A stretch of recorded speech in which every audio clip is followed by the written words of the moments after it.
ઈષ્ટદેવ નિજ મંદિરમાં બિરાજમાન પ્રાણ પ્યારા વાલાવાલા હરિકૃષ્ણ મહારાજ લક્ષ્મીનારાયણ દેવ તથા આજે હિંડોળા ઉદ્ઘાટન પ્રસંગે ને 102મી રવિસભા એનો પૂજ્યપાદ ગુરુજી આપણે કથા વાર્તાનો અને હિંડોળા કીર્તન ભક્તિનો ખૂબ લાભ આપ્યો. એ પૂજ્ય ગુરુજી, પૂજ્ય ચેરમેન સ્વામી, સત્સંગ મહાસભાના પ્રમુખ પૂજ્ય નવતમ સ્વામી તથા પ્રદીપસિંહ બાપુ આદિ તમામ ભાવિક ભક્તોને ભાવથી જય સ્વામિનારાયણ. આજે રવિ સભા, જોકે ગુરુજી તો વર્ષો થયા રવિ સભાનો લાભ આપે છે. મહિનામાં 4 રવિવાર આવે, પણ આ રવિવાર ખાલી હતો એટલે ઘણા ટાઈમ થયા અમે ગુરુજીને વાત કરી હતી કે એક રવિ સભાનો લાભ આ નવો હોલ બન્યો છે તો એમાં તમે લાભો આપો. તો આજે એ અમારી પ્રાર્થનાને વધાવી અને પધાર્યા અને હિંડોળા ઉદ્ઘાટન થયું અને આજે સરસ મજાની રવિ સભાનો બધાને લાભ મળ્યો. હિંડોળા ભગવાન સ્વામિનારાયણને બહુ પ્રિય હતા.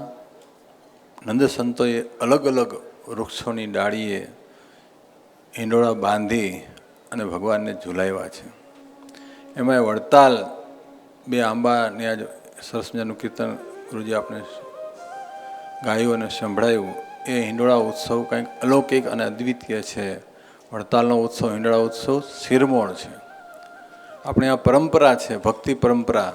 શ્રાવણ મહિનામાં સહેજે લોકોમાં ભગવાન પ્રત્યે પ્રેમ, લાગણી, ભાવ વધારે હોય છે. ગામડે ગામડે, નાના ગામ હોય, મોટા ગામમાં હોય, 1 મહિનો સુધી ભગવાનને પારણે હિંડોળે ઝુલાવે. એ પછી કીર્તન ભક્તિ સાથે, સરસ મજાની ધૂન કીર્તન સાથે ભગવાનની ખૂબ ભક્તિ હિંડોળા ઝુલાવતા હોય છે. તો એ પરંપરાને અનુસારે વડતાલમાં પણ વર્ષો થયા આપણે હિંડોળા ઉત્સવ કરીએ છીએ. સરસ મજાના હિંડોળા આપણે બનાવીએ છીએ. જોકે 2 વર્ષ થયા બહાર ગ્રાઉન્ડની બદલે આપણે મંદિરમાં કરીએ છીએ. પણ હિંડોળાનો ઉત્સવના દર્શન કરવા માટે બધા બહુ હરિભક્તો આજુબાજુ મેદપુર છે, ખંભાત છે, વડતાલ છે, બસો ભરીને લોકો દર્શન કરવા આવતા હોય છે. તો વિશેષ ને વિશેષ દરેકને ભક્તિનું ભજનનું સુખ મળે એના માટે હિંડોળા ઉત્સવનું વડતાલ સંસ્થા દ્વારા આયોજન થયું છે. બધા હરિભક્તો આજ પધાર્યા છો એમ મહિના સુધી દર્શન કરવા પધારજો. અને વિશેષ વાત કરી શિક્ષાપત્રી લેખન આચાર્ય સ્થાપન દિવસાદી મહોત્સવ, એમાં પણ આપ ખૂબ વિશેષ ને વિશેષ એમાં જોડાઈએ, પોતે લાભ લઈએ અને બીજા હરિભક્તોને પણ પ્રેરણા આપીએ કે આવો વેકેશનમાં દિવસોમાં આપણા હરિકૃષ્ણ મહારાજ લક્ષ્મણદેવના પાટોત્સવમાં આ ઉત્સવનો પણ આપણે સાથે સાથે લાભ લઈએ.